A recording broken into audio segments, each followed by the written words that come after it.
Good afternoon. My name's Alan Meltzer. I serve on the board of the trustees, and my wife and I endowed the CEO Speaker Series so the university could bring leaders like Brad to interact with students, faculty, and staff. I'm thrilled that Kogod School is hosting Brad today, the latest of an amazing group of speakers. In the last 2 weeks alone, the Kogod School has hosted NBA great turned business leader Jamal Mashburn, Carlisle co-founder David Rubenstein, and Jeff Zients, White House Chief of Staff. Dave, I'm going to give you a round of applause for that. Dean Marchick's done an amazing job. Today's presentation on AI is both timely and relevant. Brad Smith has equated the event of AI to the invention of the printing press or discovery of electricity. AI will change all of our lives. It's also relevant to AU because Kogod School is one of the first schools in the country to integrate AI into its curriculum. Brad Smith is one of the most influential technology leaders in the world. He has worked at Microsoft for more than 3 decades and now serves as vice chairman and president.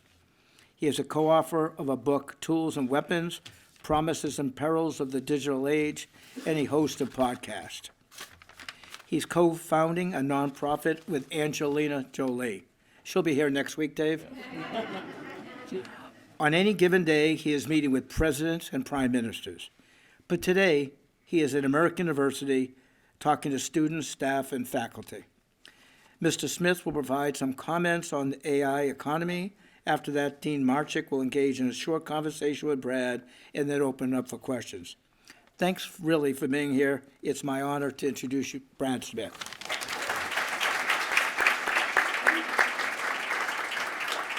Well, thank you so much, and thank you all for coming, and I'm excited to be here.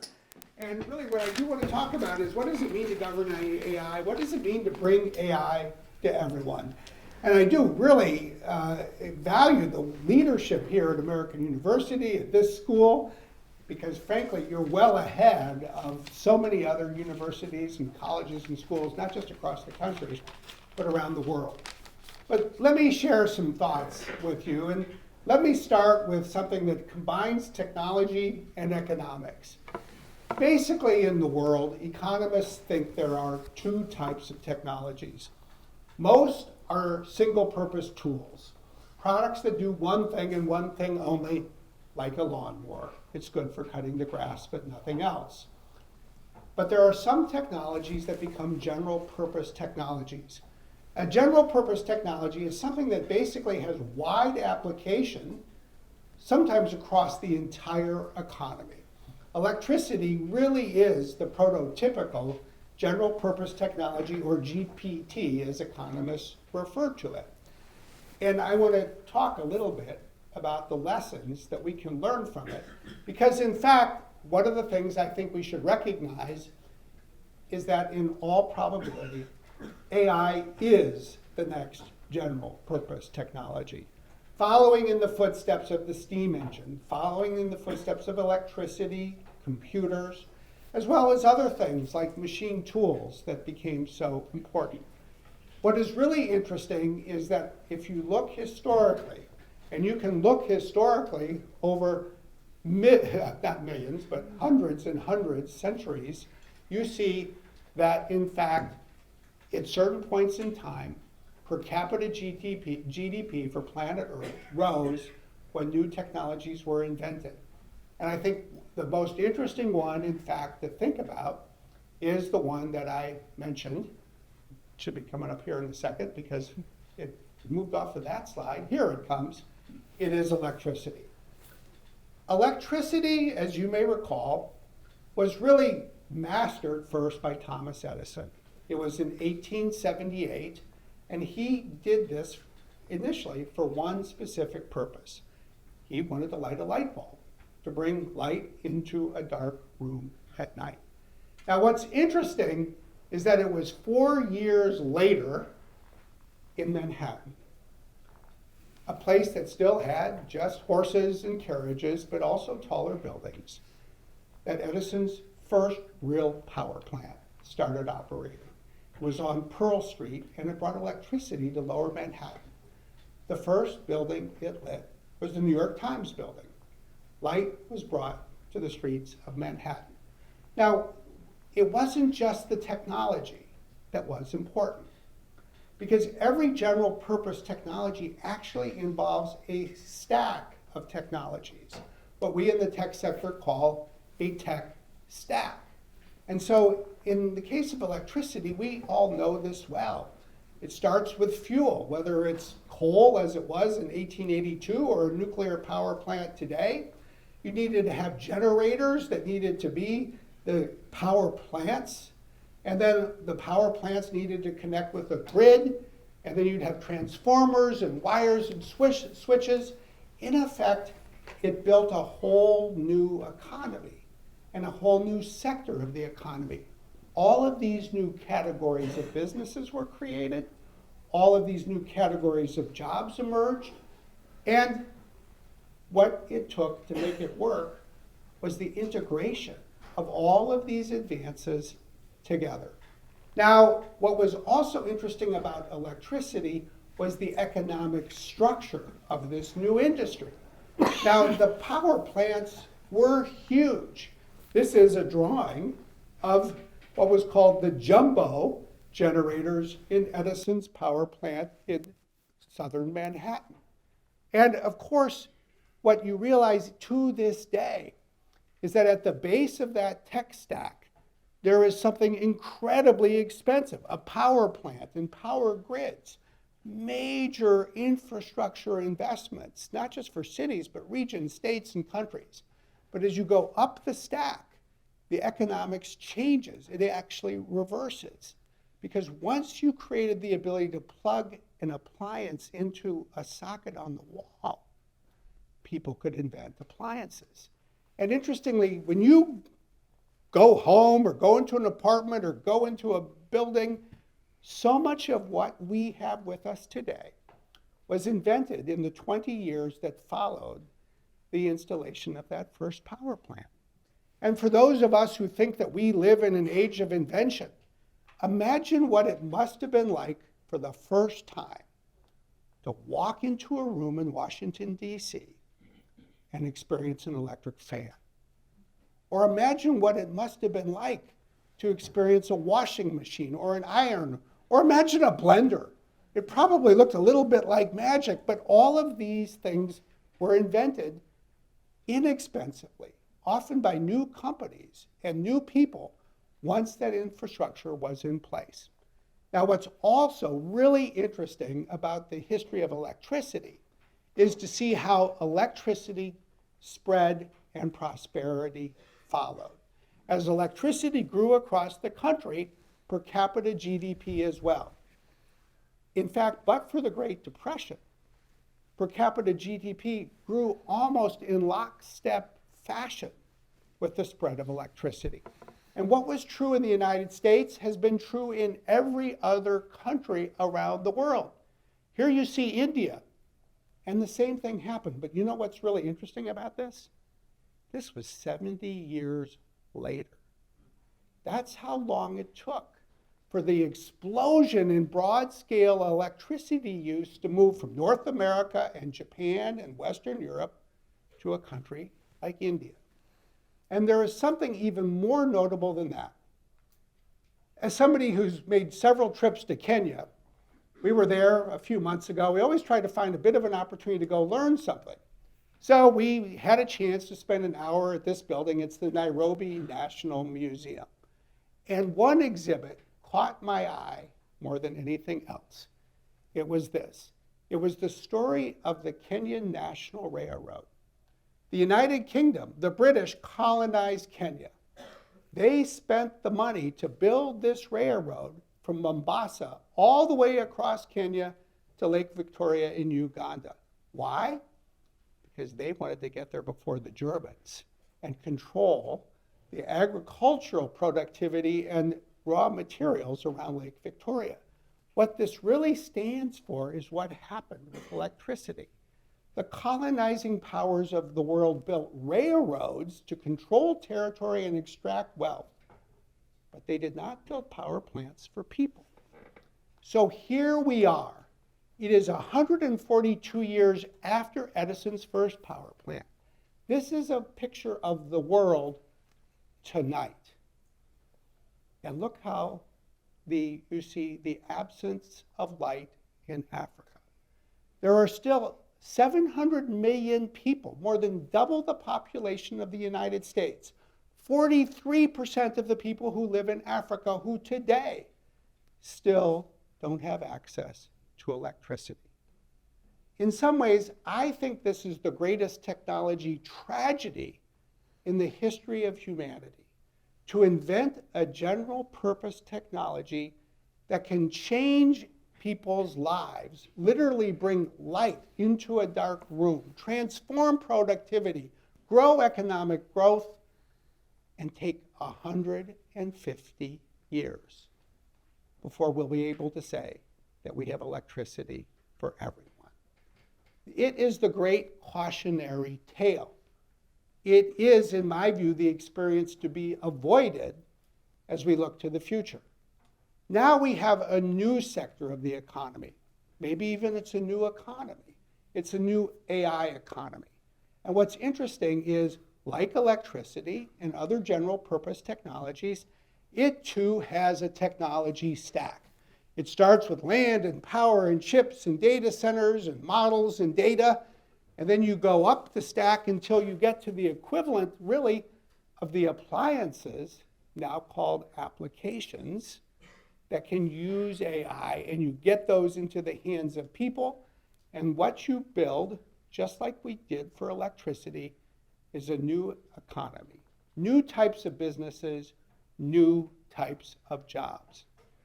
But what is fascinating in part to me is that the economic structure of the AI economy is very similar in one critical respect to the economic structure of electricity. When you look at the bottom, AI infrastructure and platforms, they are the modern day power plants. They're incredibly big, complicated, expensive. Literally, last week, we were with the Prime Minister of Italy. We announced our investment in Italy in just this year and next.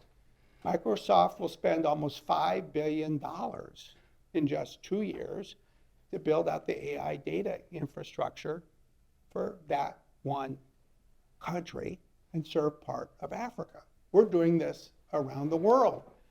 And for a company whose mission has always been about bringing technology to everyone, whether it was Bill Gates in the 1970s saying we would bring a computer to every desk in every home, or for the last decade, taking technology so it could empower every person and every organization, we think constantly about not only how to invent technology, but as economists say, diffuse it, enable people to adopt it. Now, we've been on a bit of a grand tour around the world over the last year, literally going from country to country, making these investments. And they are extraordinary when you think about it. Microsoft isn't alone. AWS, Google, Oracle, a new company called CoreWeave are all in this business. If you look at China, you see Baidu, Alibaba, Huawei, ByteDance, and others. Fundamentally, you see the foundation being laid with all of these enormous investments.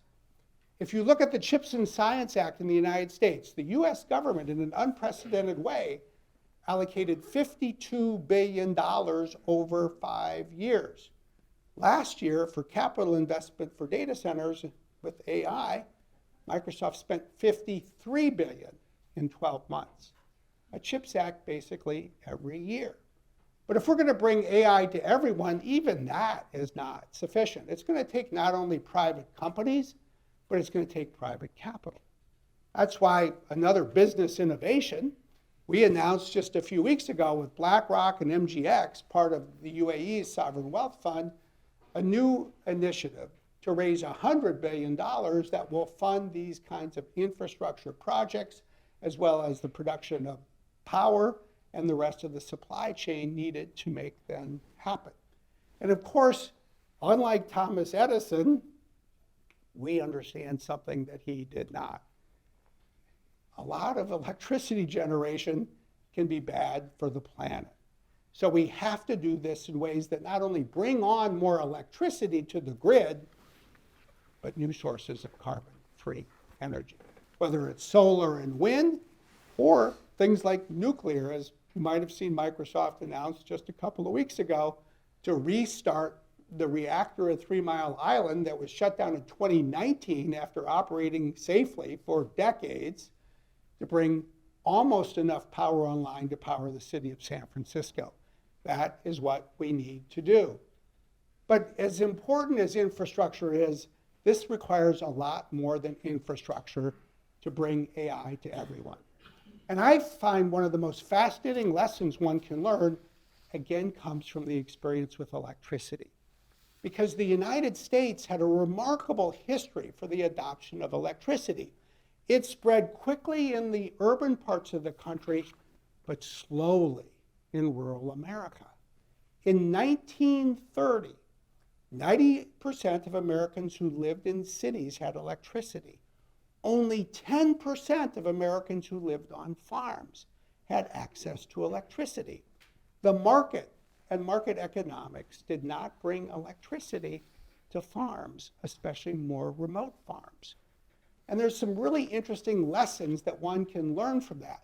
First, it took the country coming together. It took what became the Rural Electrification Act, passed in 1936, to bring federal funding and basically innovative financing so that farmers could come together in cooperatives, sometimes just 4 or 5 farms, and get a below-interest loan so that electricity would come to their farms. But what's also interesting is it wasn't the kind of thing where people said, oh, once it's there, everybody will go run down and get a loan. People had to be brought along.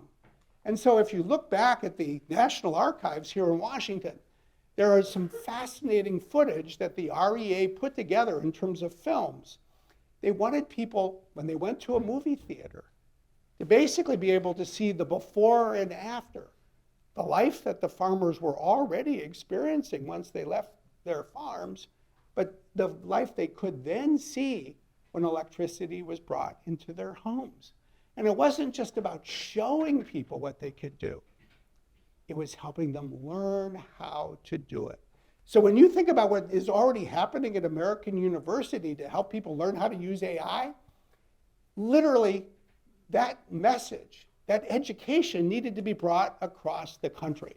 A great heroine, in my view, is a woman, Louisiane Mamer. She worked for the REA. She would travel Iowa and bring what was called the electric circus. And people would come in and she would teach them and demonstrate how to use an electric oven, what a blender was, how to use an iron.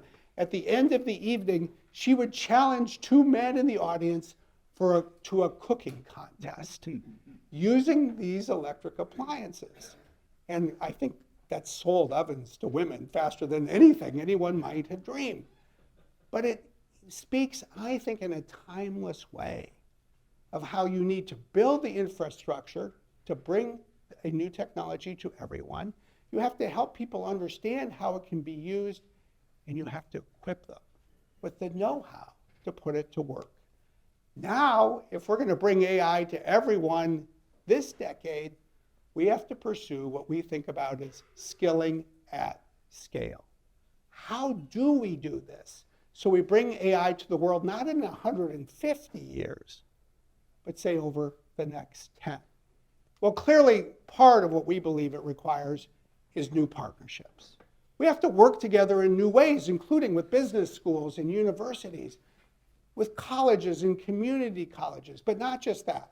It's one of the reasons we at Microsoft have been inspired to work with labor unions in new ways. Because a lot of the most talented craftspeople in the country are members of unions, they have training centers, and there is work that we can pursue together to equip teachers with the AI skills to be even better teachers, and to pursue the other crafts positions that are going to be critical to all of this. Because, by the way, if you want more AI, you need more electricity. And if you need more electricity, you know what you need? more electricians. The country already has a shortage. It's a shortage that will continue to grow unless we can partner in new ways. And what's needed in the United States is really needed around the world. It's why Microsoft really, at the request of the US government, pursued a partnership with the United Arab Emirates, the UAE's sovereign AI company, G42, so that we can bring companies across the planet together and also basically attract foreign wealth and sovereign wealth to help invest in and spread AI, including to Africa.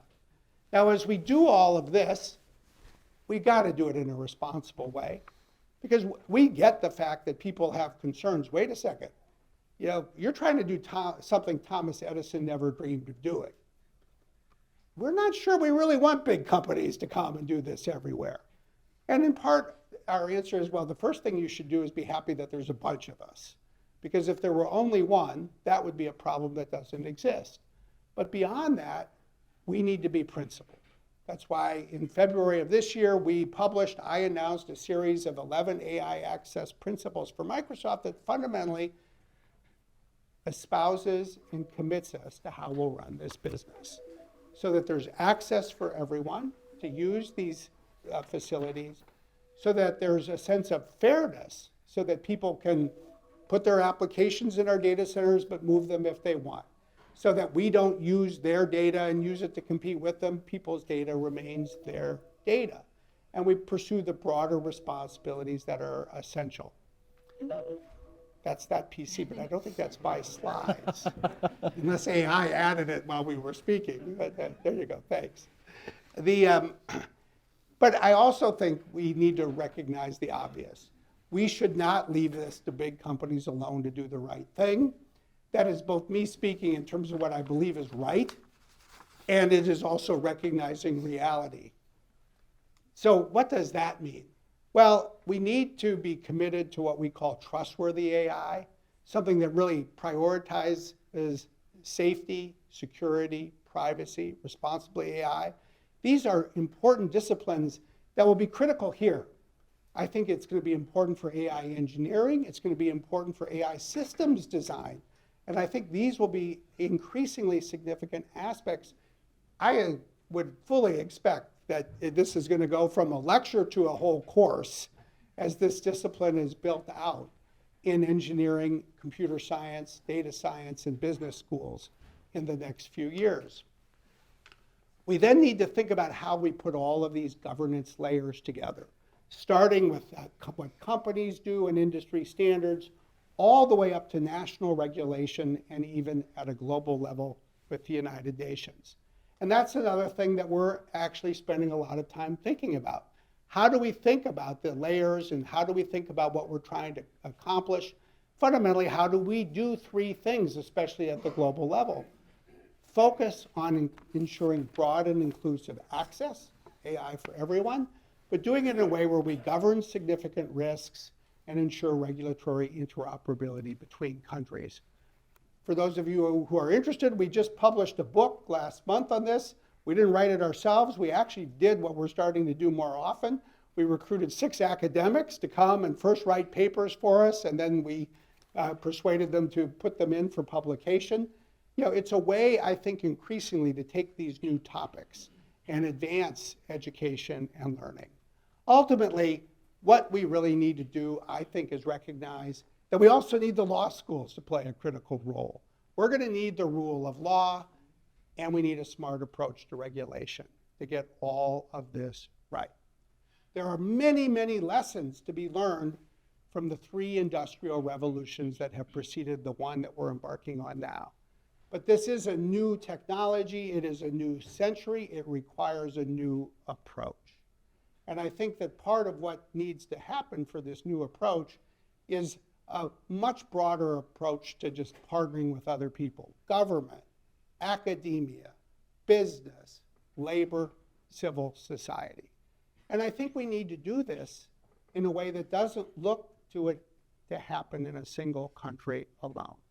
It needs to bring the world together. It especially needs the United States and its like-minded countries and its allies to build this architecture together. And what I would leave you with is the obvious. We live in a very complicated time. We live in a difficult time. If you're a student at American University today, your whole life has basically been defined by a series of challenges, whether it was a terrorist attack or a pandemic, now two wars at the same time, recessions and inflation, but we're still a small planet. And I believe fundamentally that AI is a new tool that can make the planet a better place if we find new ways to work together, and if you all can bring to the future, I think, the spirit of not just innovation, but responsibility that the future requires. So on that note, let me say thank you.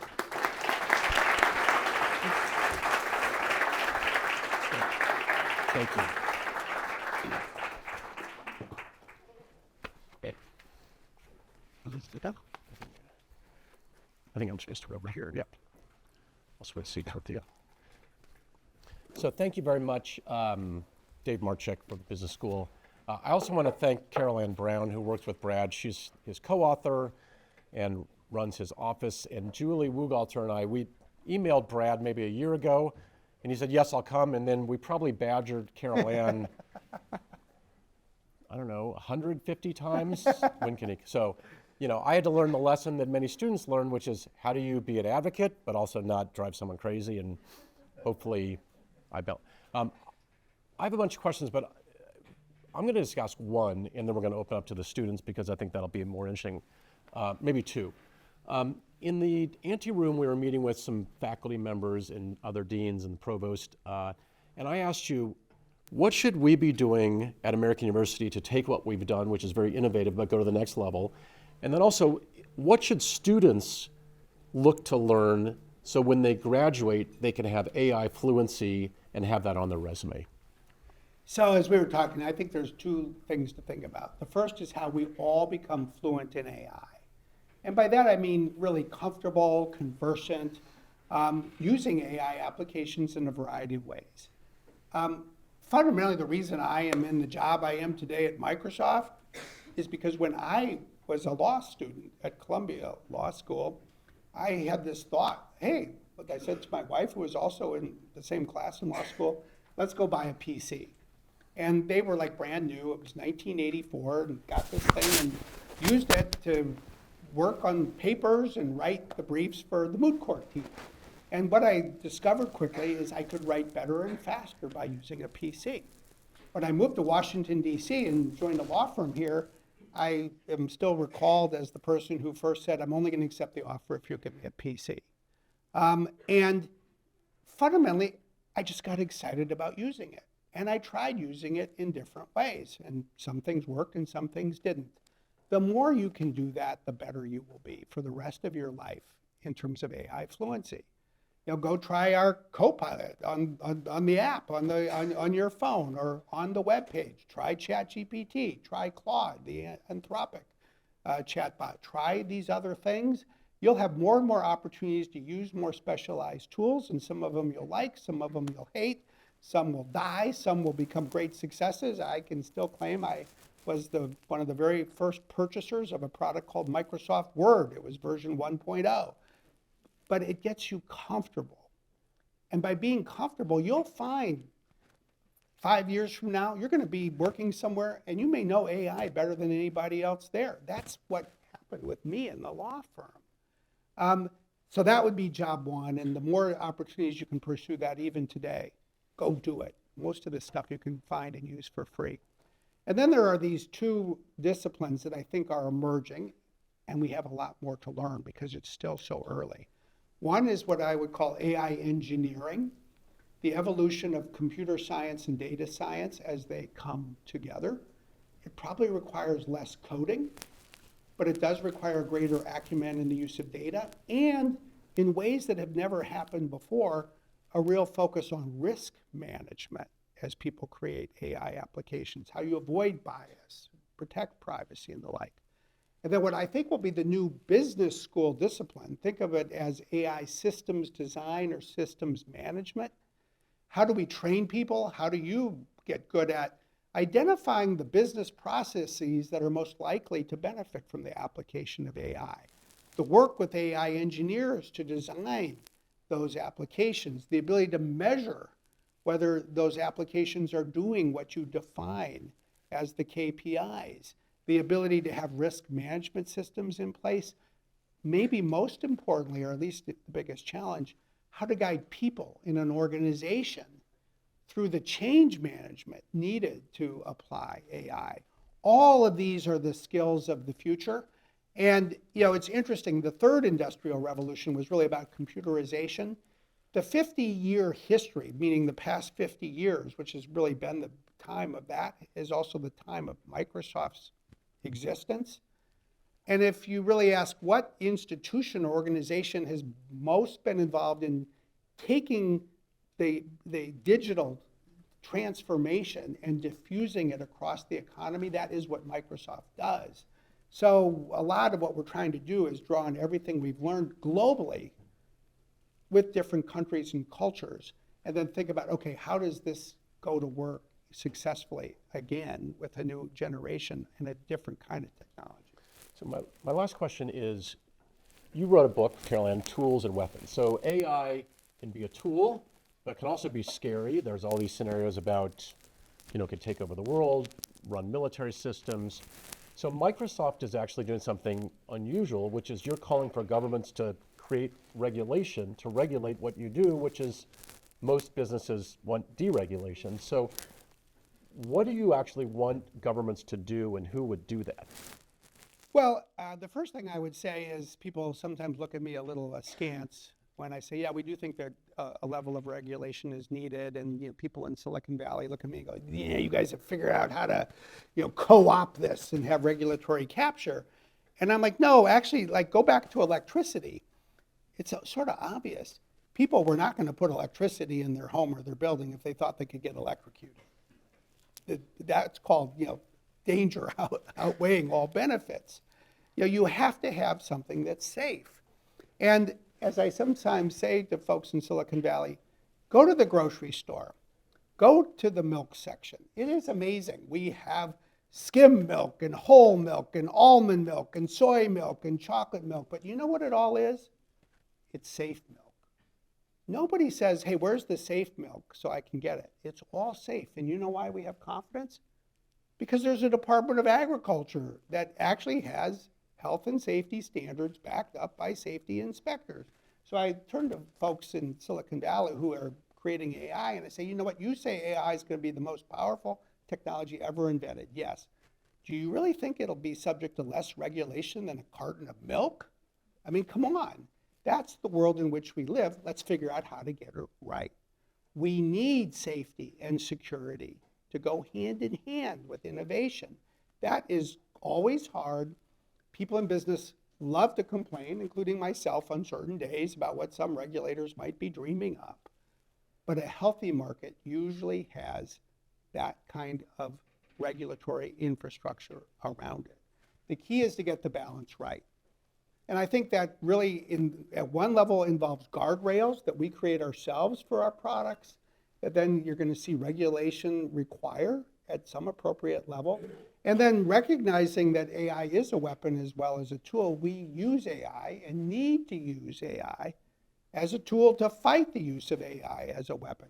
So, for example, we're using AI to detect deep fakes that are being created by the Russian government, including to try to disrupt the election over the next month. So we need to put all of these pieces together, but I do fundamentally believe that a balanced approach is likely to be best. Thank you. So we have a few student questions. I'm going to call on Ryan, who was supposed to ask Jeff Zients a question, but Jeff had to leave. So you could ask Brad Smith. I know Jeff well. I'd be happy to answer his question. So just introduce yourself. What school are you in? What grade? And Hi, I'm Ryan. I'm a freshman in the Kogod School of Business. I just wanted to ask, how do you recommend students could incorporate AI into their everyday lives that would make themselves more appealing to employers as the job field becomes more competitive? I'll go back to my answer to start using it, and I would definitely encourage you to use it for research and writing, which is not to say abandon thinking or editing or your own writing.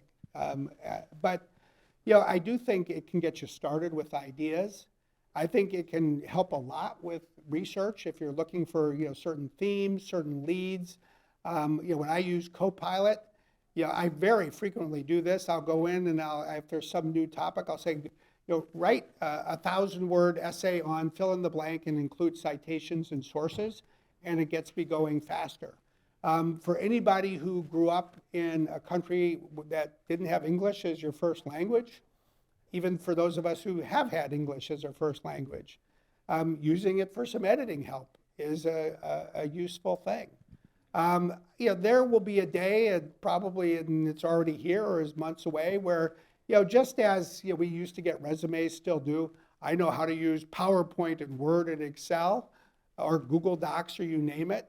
People will put on their resumes. I'm conversant in ChatGPT, Copilot, and Claude. And then some AI system will probably pick you out from the crowd. But I just think the more you do of that, the better. Okay, and then Maeve. Yeah. Maeve, okay, introduce yourself. Hello, my name is Maeve. I'm a senior at AU, and I'm a student in both the School of Communications as well as the Kogod School of Business. And I wanted to focus in on one of your specific international partnerships in the project to build out AI infrastructure. I know that in February, you spoke at the El País headquarters in Madrid about your partnership with the Spanish government. And you talked about kind of a unique issue with Spain, being that it hosted quite a high AI usership base, but it kind of lacked the AI infrastructure to actually create AI software. And you actually kind of turned this into a positive, saying that this was an opportunity to further close the Spanish unemployment gap. Yeah. And I was wondering, how would you use specific examples from your partnership with the Spanish government to persuade other countries that might be skeptical about AI of using it to build out their economy? Yeah, well, first of all, I'm impressed by your research. So, I'm going, okay, Spain. School of Communications. I was going to say, so, yeah, go, way to go, yes. I think there's two aspects I would point to. First, a lesson that I've learned that is generalizable. The first question to ask is not how can we put AI to use, but what are the problems we want to solve? And one of the things that's most memorable to me from the trip to Spain, and I may forget the precise number, and I don't know whether Carol Ann, who's here, will remember it, but I think something like a third of doctors in Spain are going to reach retirement age in the next 10 years. So you go to a country and they're worried about health care, and they're going to lose a third of their doctors in a decade. And so then you ask, what do you do? And then you ask, well, where can AI help? See, this is, I think, a great example that you can then apply to like business school thinking. Now you know that you need to get the same amount of health care with what could be fewer doctors. So then you start looking at, well, what do doctors do every day? Analyze their time. One thing that doctors do is they write reports. They share reports with people. And then you ask, is there a way to use AI, to speed that process, to listen to doctors as they're in a room with a patient, basically to be the note taker, so that the doctor can then review what the doctor has said. And then you take some work and you create that workflow, and you might actually save an hour or two every day for a doctor. And then that teaches you the next thing, which is, okay, if we want to do that, what do we need to do? And it tells you two things. And this is what we're learning in Spain. One is it helps you focus on the specific applications you might create. We actually have one from a company that we acquired called Nuance that is used by doctors in the context of patient care, but you start to realize where there is a need for the creation of more applications.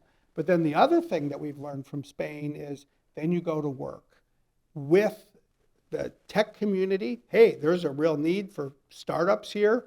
And sometimes it's like literally 3 people who graduate from a business school with an undergraduate degree, borrow $100,000 from a bank that's willing to lend it to them, and off they go creating a new application. But the other thing you learn is then you have to train the doctors. So a lot of what we're doing, what we talked about when we met with the president of Spain, was we need to create a program to train different people so that they're conversant, comfortable using AI.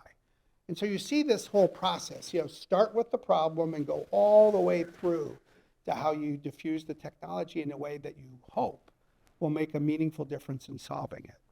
Okay, we have time for, you have, Brad's office said he has a very, I'm not sure if he's going to the White House, but he has 4 minutes, so. That's why I'm wearing a tie. It's about the only building left in Washington you have to wear a tie to. Blair, okay, Blair, is there, what, Girls Who Code? No, okay, so last question, okay, go ahead. Hi, Hassan Getzig, your MBA student at Kogod. I wanted to talk about AI in the environment. Microsoft has made significant progress in reducing its Scope 1 and Scope 2 emissions, but the recent report that came out in 2023 showed an increase in Scope 3 emissions. How does Microsoft plan to realistically achieve its carbon negative pledge by 2030 while balancing continued growth in cloud services and AI? But they are major contributors to these rising emissions, so in your opinion, how does that change and how you bring the machine to that? I think this is a tremendously important question. And for anybody who didn't hear with the mic, it's like basically, how do we build all of this and still achieve the ambitious carbon goals we set in 2020, which is by 2030 to be carbon negative, meaning we will remove from the environment each year more carbon than we emit. When we announced this in 2020, I referred to it as our moonshot. And we had a good model at that time that told us how far away the moon was. And then came the AI explosion. And as I often say within Microsoft, the moon has moved. The moon is about 6 times as far away today, it appears, as we thought it was going to be. So how do we do this? The first thing is, don't give up even though it's harder. I think that's the essence of everything in life. And then break the problem into pieces and figure out how to solve it. The first piece is electricity generation. We do need more electricity. And that means bringing more sources of electricity online and doing that by investing in carbon-free energy, either to the data center itself or nearby on the grid. It means more solar, more wind, more nuclear power. You might have read recently that we just invested to take all of the electricity that the reactor at 3 Mile Island will generate beginning in 4 years, even though it was shut down in 2019. So we have to work on the electricity side. But the so-called Scope 3 emissions are really the biggest share of Microsoft's emissions. And so again, go to work on studying the problem. That's what we've done. We learned that 23% of our Scope 3 emissions are chips. The chips produce carbon emissions because they're produced in fabrication plants that today are in other countries that run on fossil fuel to generate electricity. And it's really Korea, Japan, Taiwan. We go to those countries and we say, we want to keep buying chips here, but you're going to have to bring more carbon-free energy to the grid so that chips are manufactured here with carbon-free energy. The other 2 really big sources of Scope 3 emissions for us are steel and concrete. So part of what we're doing is investing in new technology to produce greener steel and concrete. We created a $1 billion climate innovation fund. And one of the things I love, we were able to spend some time with them in Sweden, is a company there called H2 Green Steel. And they're basically radically changing the way steel is produced and taking about 95% out of the carbon emissions that goes into the production of steel. Then we can buy steel from that plant and others to build our data centers. Concrete is a huge issue around the world. So we're investing in greener concrete. And part of it is new technology to basically withdraw carbon from the process when the concrete is being created. But the other thing we're trying to do, and this is a great business school example, is look at financial innovation that will help drive this as well. Because Microsoft and Google and AWS were companies that 10 years ago sort of pioneered a new market for electricity through power purchase agreements, the ability to go buy power from carbon-free energy sources. We're trying to create a market for greener concrete. Concrete, as you might imagine when you think about it, is heavy. It's expensive to transport. So let's say you have a green concrete factory in Sweden, but you're building a data center in, say, Italy. We might not be able to get greener concrete into Italy, but if we can go pay to buy extra concrete in Finland that will then even be used locally, we start to get the market growing. So it really is a very holistic approach that involves so many different disciplines. That would be the last thing I would leave you with here. If you think about everything involving AI, from the creation of the technology to its use to how you deal with the sustainability issues, these are extraordinary multidisciplinary challenges and opportunities. It will take people from almost every department at American University to help us solve them. And it will take people with this curiosity to learn lots of different things. Those are the folks that will have the greatest impact. So I would just ask that when we finish, we let Brad and the security team whisk him out of here. Sorry. And let me thank you for being here. I begged you and Carol Ann to come because I think that you're one of the most impressive leaders I've ever seen in the government, business, and law. And I think that you showed that skill on display today for American University. So thank you for being here. Thank you very much. Thank you. Thank you all.